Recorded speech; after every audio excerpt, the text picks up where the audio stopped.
पुंडलिक वरदा हरी विठ्ठल श्री ज्ञानदेव तुकाराम। आषाढी एकादशी म्हणजे काय? पंढरपूरची वारी। श्री विठ्ठल रुक्मिणीची कथा। विठ्ठल आणि रुक्मिणीची मंदिरे वेगळी वेगळी का आहेत? पुंडलिक कोण होता? आषाढी एकादशी म्हणजे काय? आषाढ महिन्याच्या शुक्ल पक्षातील एकादशीला आषाढी एकादशी किंवा देवशयनी एकादशी असे म्हणतात। हा दिवस भगवान श्री विठ्ठल आणि भगवान विष्णू यांच्या भक्तांसाठी अत्यंत पवित्र आहे। या दिवशी लाखो वारकरी श्री विठ्ठल रुक्मिणी मंदिर येथे जातात दर्शनासाठी। पंढरपूरची वारी। आषाढी एकादशीला महाराष्ट्राच्या कानाकोपऱ्यातून लाखो वारकरी पायी चालत पंढरपूरला पोहोचतात। ते ज्ञानोबा तुकारामचा गजर करत मृदुंगाच्या साथीने विठ्ठलाच्या दर्शनासाठी जातात। ही वारी श्रद्धा, भक्ती, समानता आणि सेवाभावाचे सुंदर प्रतीक आहे। श्री विठ्ठल रुक्मिणीची कथा जाणून घेऊयात। एकदा भगवान श्रीकृष्ण आणि माता रुक्मिणी द्वारकेत राहत होते। त्या काळात पुंडलिक नावाचा एक तरुण होता। सुरुवातीला तो आपल्या आई वडिलांची सेवा करत नसे, पण नंतर त्याला आपल्या चुकीची जाणीव झाली आणि त्याने संपूर्ण आयुष्य आपल्या आई वडिलांच्या सेवेसाठी अर्पण केले। पुंडलिकाच्या या निस्वार्थ सेवेमुळे भगवान श्रीकृष्ण आणि माता रुक्मिणी त्यांना दर्शन देण्यासाठी आले। त्यावेळी पुंडलिक आपल्या आई वडिलांची सेवा करत होता। सेवा अर्धवट सोडू नये म्हणून त्याने देवांना बसवण्यासाठी एक वीट पुढे सरकवली आणि नम्रपणे म्हणाला, प्रभो कृपया या विटेवर थोडा वेळ उभे राहा, मी आई वडिलांची सेवा पूर्ण करून लगेच येतो। भगवान त्यांच्या मातृपितृ भक्तीवर अत्यंत प्रसन्न झाले। ते त्या विटेवर कमरेवर हात ठेवून उभे राहिले। सेवा पूर्ण झाल्यानंतर पुंडलिकाने भगवानांचे दर्शन घेतले आणि एक विनंती केली, प्रभो तुम्ही याच ठिकाणी कायमस्वरूपी राहा, जेणेकरून सर्व भक्तांना तुमचे दर्शन घेता येईल।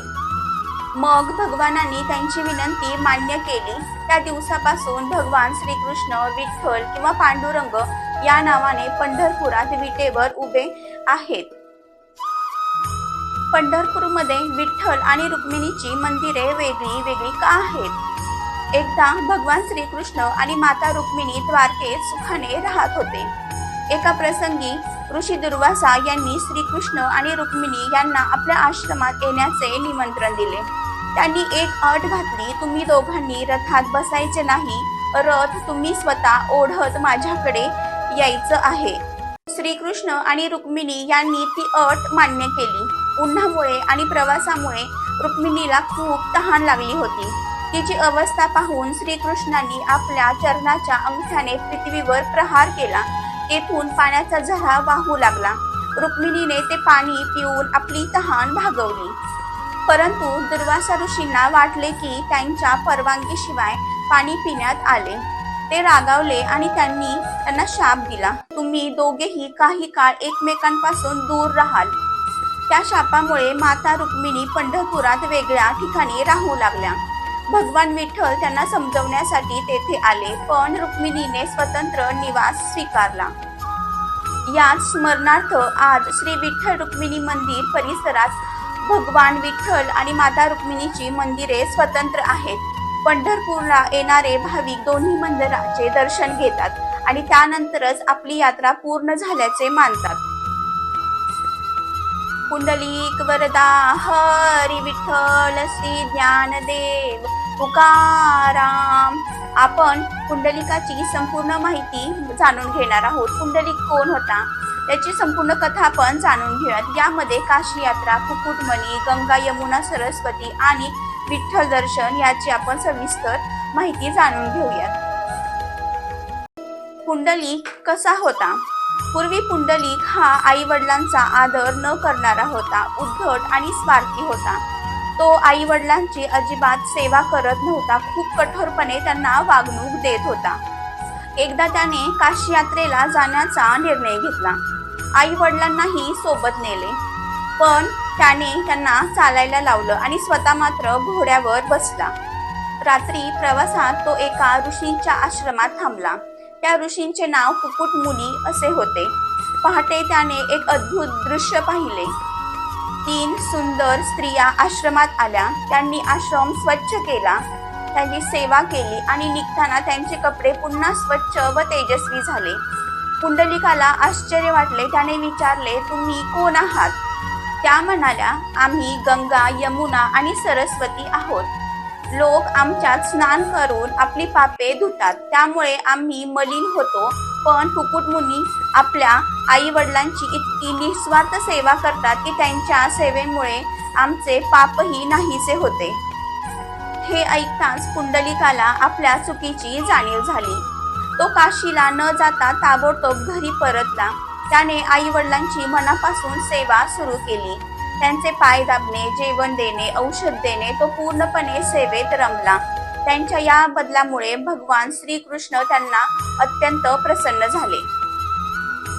त्यावेळी श्रीकृष्ण रुक्मिणीला शोधत दिंडीरवन म्हणजे पंढरपूर येथे आले. त्यांनी आपल्या भक्त पुंडलिकाला भेटण्याचे ठरवले. त्यावेळी पुंडलिक आई वडिलांचे पाय दाबत होता. त्याने मागे वळून पाहिले आणि पाहतो तर काय, भगवान आले होते भेटीस. मग त्याने सेवा अर्धवट सोडली नाही. त्याने जवळच एक वीट भगवंतांकडे सरकवली आणि नम्रपणे म्हणाला, प्रभो, कृपया या विटेवर उभे राहा. मी या आई वडिलांची सेवा पूर्ण करून लगेच येतो. भगवान त्या विटेवर उभे राहिले. सेवा पूर्ण झाल्यावर पुंडलिकाने भगवानांची पूजा केली. त्याने एकच वर मागितला, प्रभो, माझ्यासारख्या सर्व भक्तांना तुमचे दर्शन मिळावे. तुम्ही कायम इथेच राहा. भगवानांनी त्याची ही विनंती मान्य केली. ते त्या विटेवर उभे राहूनच पंढरपुरात स्थिर झाले. म्हणून त्यांना विठ्ठल, विठोबा, पांडुरंग अशी नावे प्राप्त झाली. रुक्मिणीही तेथे रखुमाई म्हणून विराजमान झाल्या.